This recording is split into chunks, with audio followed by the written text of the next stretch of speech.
it was just brought to my attention that a guy that I speak with occasionally, and I really like this guy. He's got some good opinions on a lot of things. We vibe there as well, and I watched him go through some struggles and snap out of it and get his life back together. But he brought to my attention the fact that he wanted to delete me because he saw me popping up on his feed every day, doing well. And I guess I don't consider sometimes other people and what they're going through. And I should probably speak on messed up stuff that happens to me or messed up stuff that I do to myself more often. What's up, Jeff? And yeah, these things are like super painful, you know, and a lot of times like it's hard to speak on things while the pain's going on. Like, I think humans have just a really unique ability to mask pain in the moment and then retroactively think about the pain and think, wow, like that was more messed up than I gave it credit for. Like when I went through chemo for 2.5 years, I thought I felt okay. I knew I felt bad, but it wasn't until, oh nice, cop just drove by me, filming myself, awesome. It wasn't until I got done with the chemo that I realized I felt horrible. I felt horrible all day, every day for 2.5 years. And I wasn't able to see that for what it was. You know, I was being poisoned to death once a week for 120 weeks in a row. And I don't even know if that adds up to 2.5. That doesn't quite add up to 2.5 years, but there was an initial 3-month induction period. Basically, that means they extra poison the hell out of you, and you're bald, and your eyelashes are falling out, and you just like have no hair, straight up. And somehow we think of that as the cure, which it's pretty psycho, guys. It's pretty psycho. Anyway, and all this pain gets like swept under the rug in the moment because we're just trying to like get by in life and do better.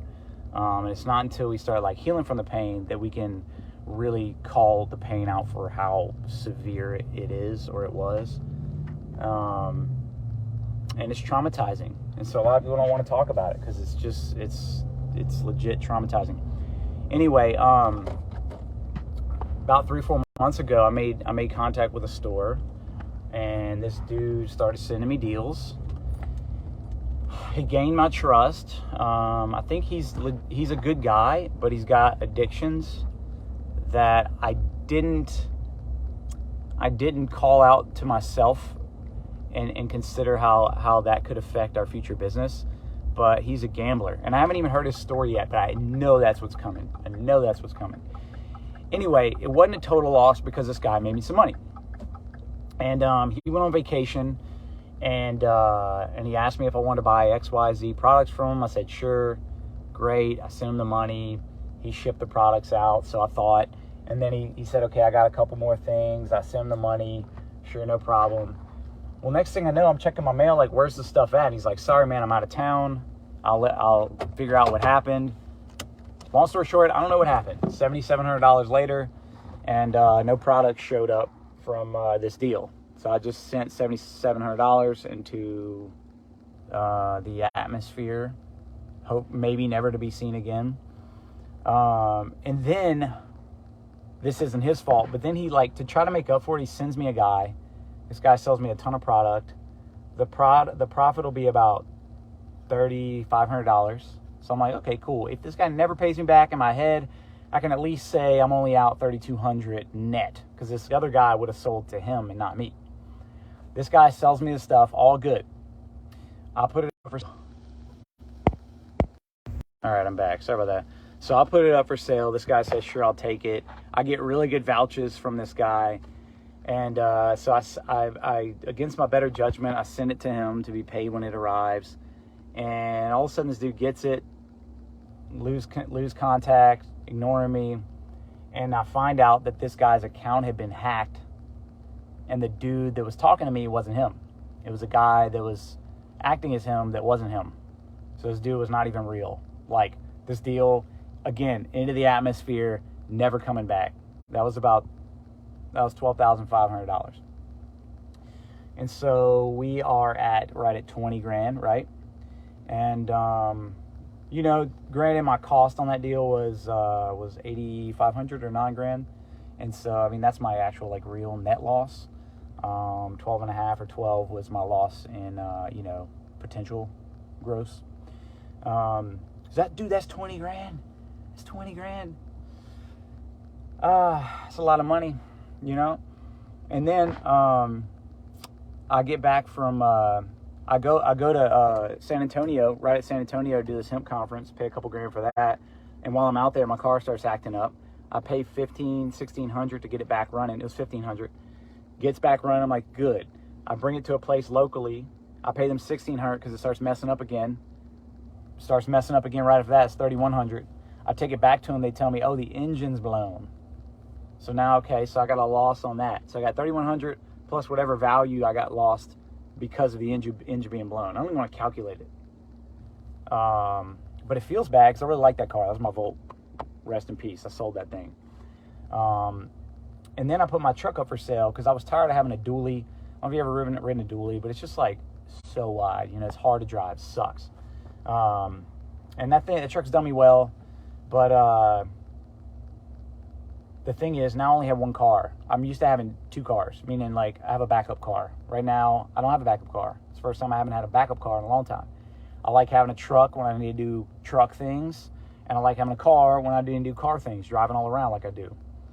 And sure enough, this past Monday, my engine goes out on that truck. Someone was about to buy it for 10 grand. Now, you know, if I got 2-3 grand, I'd feel lucky. Let's call it 2,500.